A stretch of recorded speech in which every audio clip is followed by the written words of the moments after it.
Les États-Unis soutiennent l'idée de 2 sièges permanents pour l'Afrique au Conseil de sécurité de l'ONU. Nous allons analyser cette information en 3 points précis. La première est de savoir, est-ce que c'est une chance pour l'Afrique de recevoir ces 2 sièges au sein du Conseil de sécurité de l'ONU? Le deuxième est de savoir, est-elle une réparation d'une injustice historique pour l'Afrique? Le troisième point, c'est le plus important, vous devez rester jusqu'à la fin de cette vidéo. Nous verrons quels sont les pays éligibles à occuper en fait ces 2 sièges au sein du Conseil de sécurité de l'ONU. Quels sont les pays africains qui pourront occuper ces 2 sièges au sein du Conseil de sécurité de l'ONU? Avant de débuter notre sujet, nous allons expliquer les 2 concepts clés de cette vidéo. Le premier, c'est l'ONU et le second, c'est Conseil de sécurité de l'ONU. L'ONU signifie Organisation des Nations Unies. Né le 24 octobre 1945 sur les cendres de la Société des Nations. La Société des Nations a failli car elle n'a pas pu empêcher l'arrivée de la Deuxième Guerre mondiale. Et après la Deuxième Guerre mondiale, le monde où l'ensemble des pays étaient déchirés parce qu'ils formaient 2 camps opposés. Pour permettre encore que ces pays qui autrefois déchirés puissent avoir des relations ensemble, il fallait créer en fait une structure qui apporte des lois qui permettent à ces pays de se retrouver ensemble sans qu'il y ait en fait la volonté de brimer ou de dominer les autres. Que signifie alors Conseil de sécurité de l'ONU? Le Conseil de sécurité de l'ONU est l'organe exécutif des Nations Unies. Son rôle est de maintenir la paix et la sécurité internationale. C'est d'ailleurs le rôle principal de l'ONU elle-même. Signifie réellement organe exécutif. Organe exécutif signifie que le Conseil de sécurité de l'ONU a pour qualité de faire exécuter les lois et les règles prises au sein du Conseil de sécurité de l'ONU. C'est un soutien de poids que vient de recevoir l'Afrique aux Nations Unies. Les États-Unis se disent favorables à l'ouverture de 2 sièges permanents réservés à l'Afrique au Conseil de sécurité de l'ONU.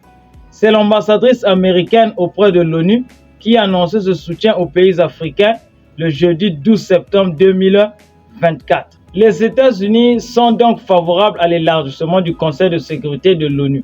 L'annonce n'est pas nouvelle. Elle a été faite par Joe Biden, le président américain, il y a 2 ans. Mais maintenant, l'administration Biden-Harris met une proposition concrète sur la table. Il est temps de réaliser les changements.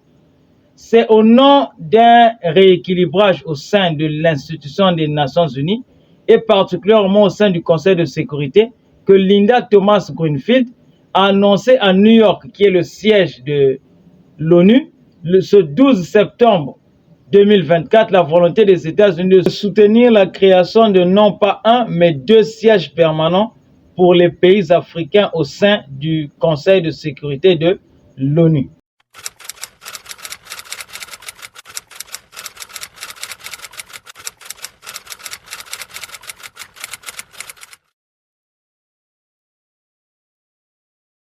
Cela fait presque 30 ans que le continent africain demande une représentation équitable au sein de tous les organes décideurs de l'ONU, et en particulier son Conseil de sécurité. Ainsi, les États-Unis se rapprochent de la position de la Russie, qui se têtait encore a défendu l'idée d'une recomposition du Conseil de sécurité de l'ONU, avec plus de place pour l'Afrique. Cela fait donc 2 membres permanents sur les 5 répondant à une demande africaine vieille de 27 ans et inscrite dans l'agenda de l'Union africaine avec le consensus d'El-Zouini, conclu en 2005. Pour l'Afrique, il s'agit surtout de réparer une injustice historique, car l'ONU a été créée juste après la Seconde Guerre mondiale, à une époque où l'ordre planétaire était radicalement différent, notamment pour les territoires africains encore sous colonisation. Aujourd'hui, près de 30% des pays membres de l'ONU sont africains. Avant les guerres en Ukraine et à Gaza, l'agenda du Conseil de sécurité était essentiellement consacré aux questions africaines. Et pourtant, le continent ne dispose actuellement que de 3 sièges non permanents. Le secrétaire général de l'ONU, Antonio Guterres, a lui-même déclaré ce mercredi 11 septembre que le Conseil de sécurité a un problème de légitimité et doit être réformé. Mais la position américaine ne répond pas non plus à l'ensemble des attentes africaines. Car l'ambassadrice Thomas Greenfield a également précisé que les États-Unis ne voulaient pas élargir le droit de veto au-delà des 5 membres permanents actuels. Le Conseil de sécurité compte actuellement 5 membres permanents, les États-Unis, le Royaume-Uni, la France et la Russie. Qu'est-ce que c'est le droit de veto? Le droit de veto est le pouvoir ou le droit qu'ont les membres permanents de s'opposer à une décision par un vote négatif. Les États-Unis ont utilisé leur droit de veto pour faire la guerre en Irak. La Russie a utilisé son droit de veto pour empêcher les États-Unis d'intervenir en Syrie. Donc c'est un pouvoir qui leur permet de s'opposer à une décision au sein du Conseil de sécurité de l'ONU. Mais l'Afrique va se faire voir attribuer 2 sièges au Conseil de sécurité de l'ONU, mais sans avoir le droit de veto. Cela va créer 3 catégories au sein du Conseil de sécurité de l'ONU, parce que nous en avons déjà 2 de nos jours. Nous avons 2 catégories au sein du Conseil de sécurité de l'ONU, c'est-à-dire la première catégorie concerne les membres non permanents qui sont au nombre de 10, qui ne disposent pas de droit de veto, et les 5 membres permanents qui disposent du droit de veto. Avec les 2 pays africains qui vont s'ajouter, on fera 2 membres permanents sans droit de veto. Donc nous aurons au sein du Conseil de sécurité de l'ONU 3 catégories de types de membres au sein du Conseil de sécurité de l'ONU. Ce qui prouve une fois de plus encore que c'est l'Occident qui décide pour tout le monde. Sur ce non-élargissement du droit de veto, les pays africains ne sont pas d'accord. Le droit de veto est un instrument très puissant au sein du Conseil de sécurité de l'ONU. Il suffit qu'un membre l'utilise pour empêcher l'application de toute décision. C'est une forme d'hypocrisie pour Romuald Scoria, chercheur associé à l'IRIS et directeur de l'Observatoire politique et géostratégique des États-Unis.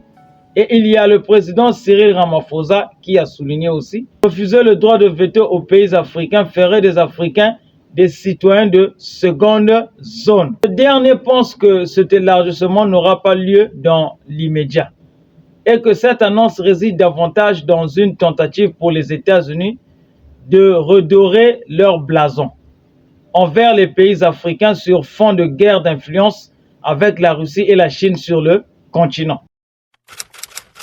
La requête de 2 sièges pour les pays africains au Conseil de sécurité de l'ONU aurait-elle plus de chances d'aboutir maintenant, alors que l'un de ces 5 grands la soutient officiellement? Cela va certainement en tout cas changer les dynamiques d'influence au sein de ce Conseil.